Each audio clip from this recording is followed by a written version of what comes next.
Welcome to all of you on Pathfinders by Unacademy. जैसा कि पता होगा आपको 15 अगस्त को India successfully celebrated its independence day और इस दिन प्राइम मिनिस्टर का एक बहुत ही बढ़िया स्पीच आया है और उस स्पीच में प्राइम मिनिस्टर ने इंडिया के फ्यूचर विजन के बारे में काफ़ी ज़्यादा बातचीत की है। आपके एग्जामिनेशन पॉइंट ऑफ व्यू से ये बहुत रेलेवेंट हो जाता है कि you should understand in which direction India is going to move on, what are the priorities for India and what are the targets which India has decided. इसलिए prime minister Modi के speech को deconstruct करना बहुत जरूरी है in order to understand where India is heading towards. तो इसके कुछ हाईलाइट्स के बारे में बात करेंगे। पहले कुछ इंपॉर्टेंट अनाउंसमेंट्स देख लेते हैं जो प्राइम मिनिस्टर मोदी ने कहा है। पहले मेडिकल एजुकेशन, आपको पता है बहुत ज्यादा कंट्रोवर्सी में रहा है नीट और अभी मेडिकल डॉक्टर के साथ रेप एंड मर्डर। इसको कॉन्टेक्स्ट में देखते हुए प्राइम मिनिस्टर मोदी ने मेडिकल एजुकेशन को बढ़ाने के लिए 75,000 नए सीट्स की बात कही है। उसके बाद improvements in education to ensure Indian youth do not go abroad to study. आपको पता है एक बहुत बड़ा प्रॉब्लम इंडिया के साथ है, the problem of brain drain.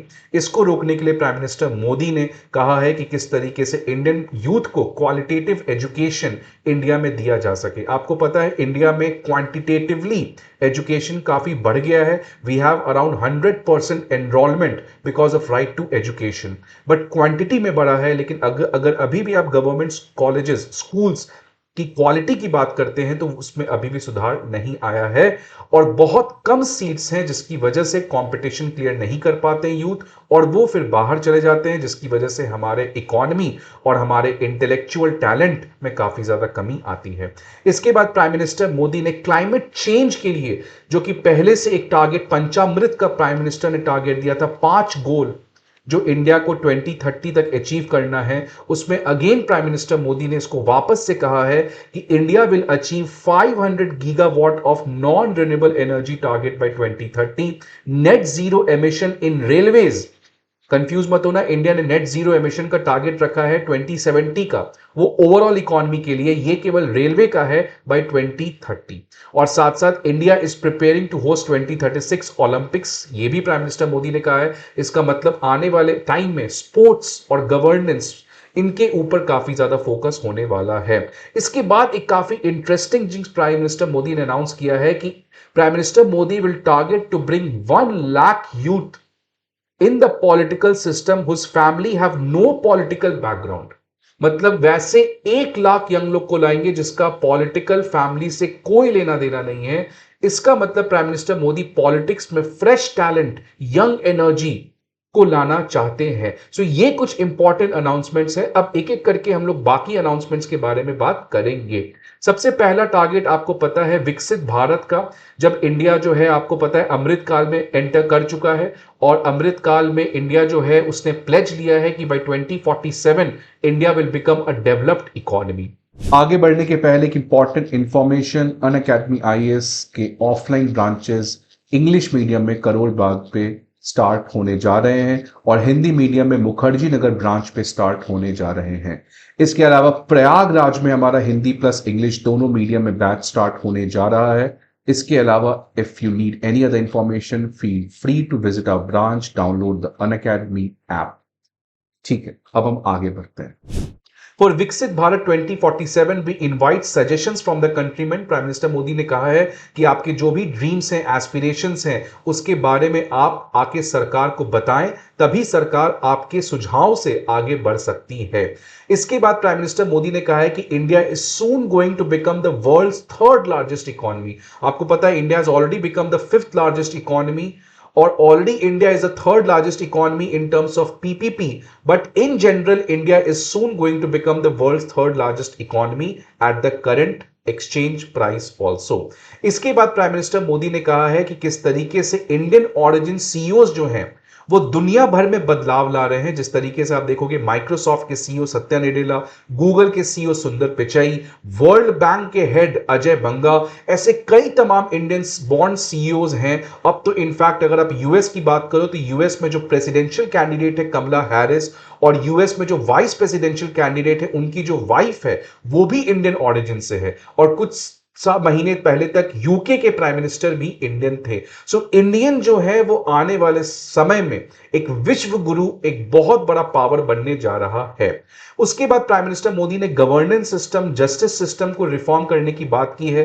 Green field cities के बारे में बात की है, जिसके मतलब कि प्राइम मिनिस्टर नए सिटीज को बनाएंगे।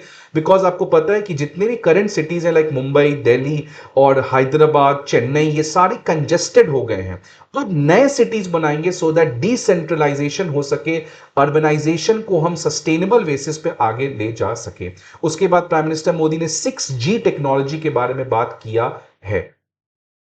इसके बाद रिफॉर्म्स की बात करें तो प्राइम मिनिस्टर मोदी ने अगेन गवर्नेंस के रिफॉर्म्स की बात किया है। आपको पता है अभी सरकार ने 3 कॉलोनियल लॉज, आईपीसी, सीआरपीसी और इंडियन एविडेंस एक्ट को रिप्लेस किया है। उसमें गवर्नमेंट ने बहुत ज्यादा बदलाव किया है। क्लाइमेट चेंज के ऊपर गवर्नमेंट ने बहुत ज्यादा रिफॉर्म किया है। नो मोर चलेगा देखेंगे, होता ना कि कल चलने दो, जैसा है वैसा चलने दो, आगे जाके देखेंगे। तो प्राइम मिनिस्टर मोदी ने कहा कि इस तरीके के माइंडसेट से हमें निकलना जरूरी है। बैंकिंग सेक्टर में गवर्नमेंट ने बहुत ज्यादा रिफॉर्म किया है। आपको पता है कि यूपीए के समय हमारा जो एनपीए है वो लगभग 12-13% पे था, और अभी अगर आप लास्ट महीने की रिपोर्ट जो आरबीआई ने निकाला है उसमें हमारा एनपीए लोएस्ट लेवल पे लगभग 3% पे पहुंच चुका है। इसके लिए गवर्नमेंट ने बहुत सारे बैंकिंग सेक्टर में रिफॉर्म्स लाए थे, जैसे इंसॉल्वेंसी एंड बैंक्रप्सी कोड हो गया, सार्फेसी कोड के अंदर बैड बैंक्स बनाए गए थे। तो ये सारे तमाम गवर्नमेंट ने रिफॉर्म्स जो है वो बैंकिंग सेक्टर के लिए लाए थे। बैंकिंग सेक्टर क्योंकि is very critically linked with the economy of the country, so reforms के ऊपर गवर्नमेंट बहुत ज्यादा फोकस है। एट्रोसिटीज अगेंस्ट वुमेन, ये बहुत ज्यादा लोग देख रहे थे। पीपल वर एक्सपेक्टिंग कि prime minister Modi will say on this because of the heinous crime which has happened in West Bengal. तो इसलिए प्राइम मिनिस्टर मोदी ने कहा quick action will be taken. जितने भी ऐसे केसेस हैं जो वुमेन के अगेंस्ट हैं क्राइम के, उनको एक्सपेडिट किया जाएगा, फास्ट ट्रैक बेसिस पे किया जाएगा। इसके बाद कहा गया कि we need to speak about the action take on such criminal so that it can act as a deterrent. इतना ज्यादा स्ट्रिंजेंट एक्शन लेना पड़ेगा कि वो जो क्रिमिनल्स हैं जो इस तरीके का क्राइम करते हैं वुमेन के अगेंस्ट, उनको डर रहे, वो उनको डेटरेंस रहे कि वो ऐसा क्राइम ना करें। इसके बाद अगेन बहुत ही ज्यादा बर्निंग इशू जो है उसके ऊपर भी प्राइम मिनिस्टर मोदी ने बात किया। बांग्लादेश में जो माइनॉरिटी कम्युनिटी, खासकर हिंदू कम्युनिटी के ऊपर अटैक्स के रिपोर्ट आ रहे हैं, उस पे भी बांग्लादेश में के ऊपर भी प्राइम मिनिस्टर ने अपना ओपिनियन दिया। प्राइम मिनिस्टर मोदी ने कहा Hindus in Bangladesh must be safeguarded, will continue to help development in Bangladesh.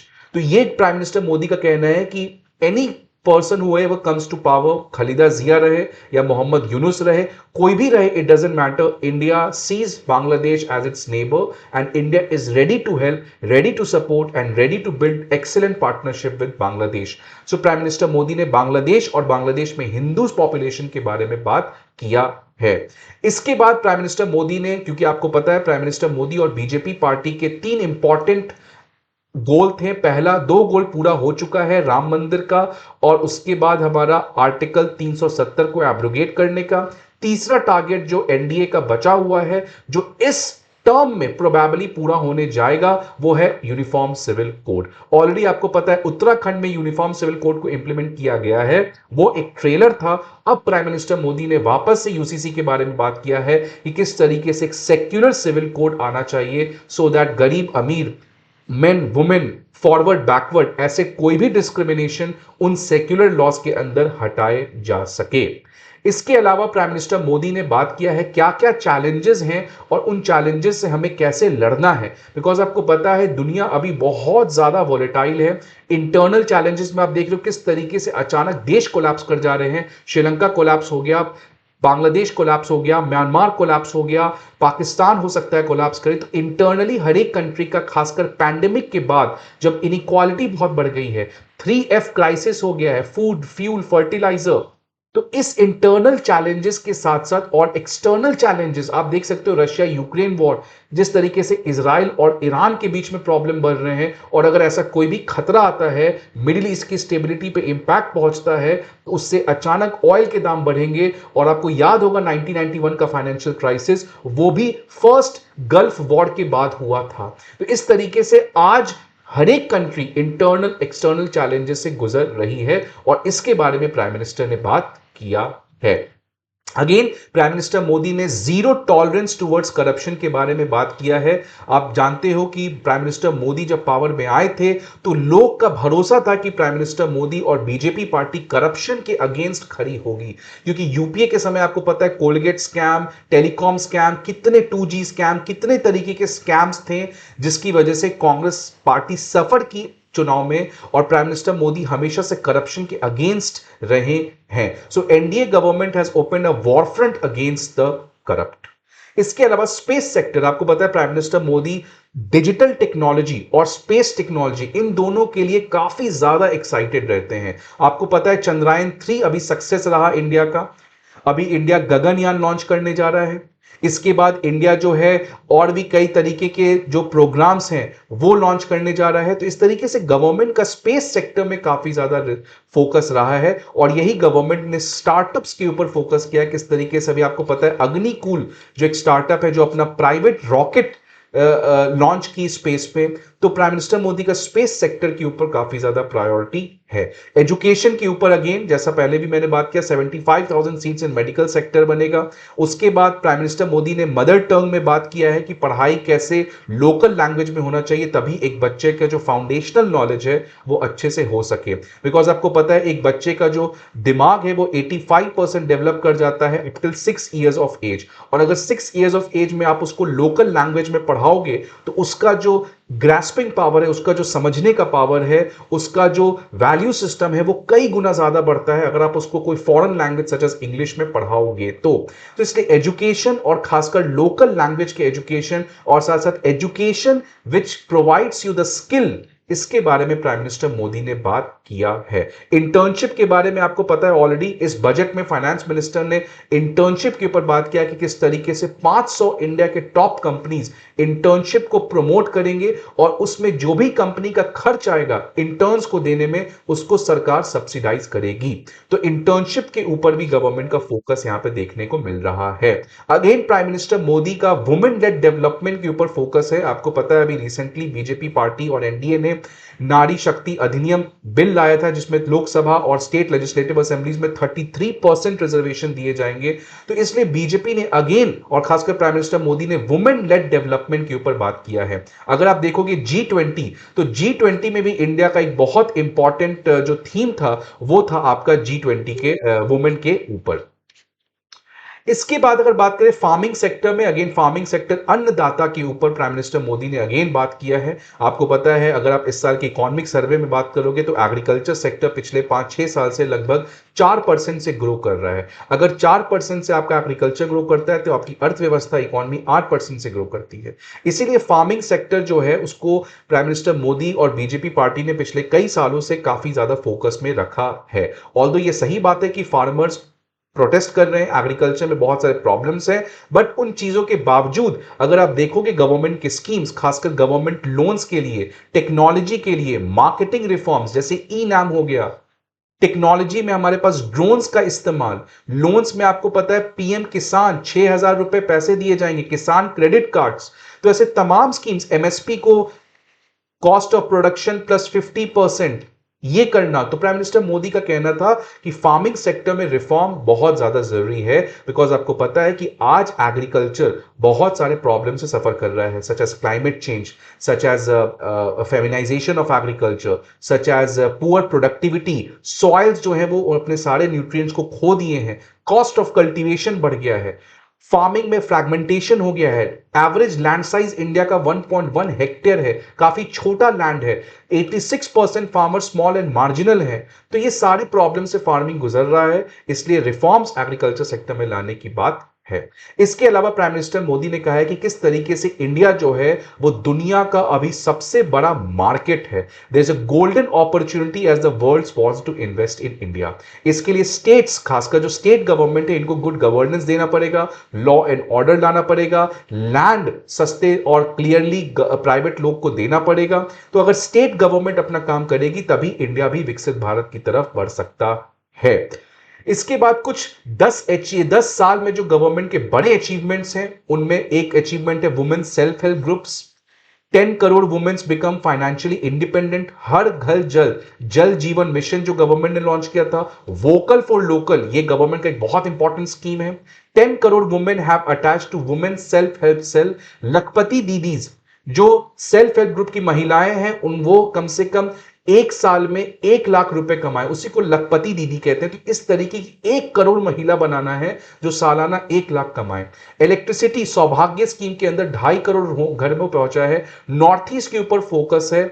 इसके अलावा मल्टीपल इश्यूज मिडिल क्लास के ऊपर गवर्नमेंट ने रिफॉर्म किया है। Redundant criminal laws, colonial laws जो आईपीसी सीआरपीसी है, इनको रिप्लेस किया गया है।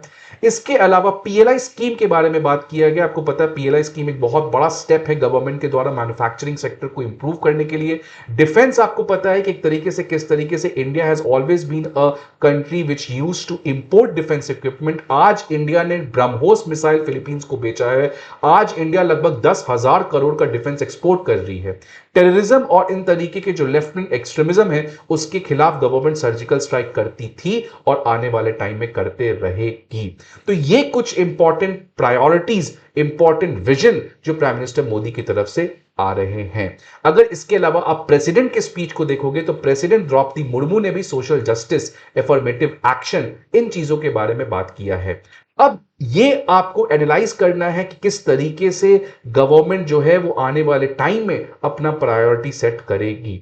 Although despite all these things, अभी इंडिया में आज जो इंडिपेंडेंस डे है, आज भी इंडिया को रियल सेंस में स्वराज नहीं मिला है। अगर आप गांधी के स्वराज की बात करोगे, जब तक देश की जो कॉन्ट्रडिक्शंस हैं, जो प्रॉब्लम्स हैं, उससे देश को रिलीफ नहीं मिलेगा, जब तक इस तरीके के हीनियस क्राइम जो महिलाएं के अगेंस्ट किया जा रहा है, जब तक दलितों के साथ एट्रॉसिटी और अनटचेबिलिटी किया जाएगा, जब तक लोग जो हैं वो अपने लोकल प्रोडक्ट्स के लिए वोकल नहीं होंगे, जब तक एंटरप्रेन्योर्स तो सोशल तरीके से अपने बिजनेसेस को नहीं करेंगे, केवल प्रॉफिट तरीके से ना करके एथिकल वे में जब तक वो बिजनेस नहीं करेंगे, और जब तक जो इंडिविजुअल्स हैं वो अपना फंडामेंटल ड्यूटीज नहीं निभाएंगे, तब तक there is no meaning of swaraj, there is no meaning of happy, of being happy about independence. So I hope you understand about prime minister Modi's vision और उनका जो स्पीच है जो उन्होंने इंडिपेंडेंस डे के ऊपर दिया है।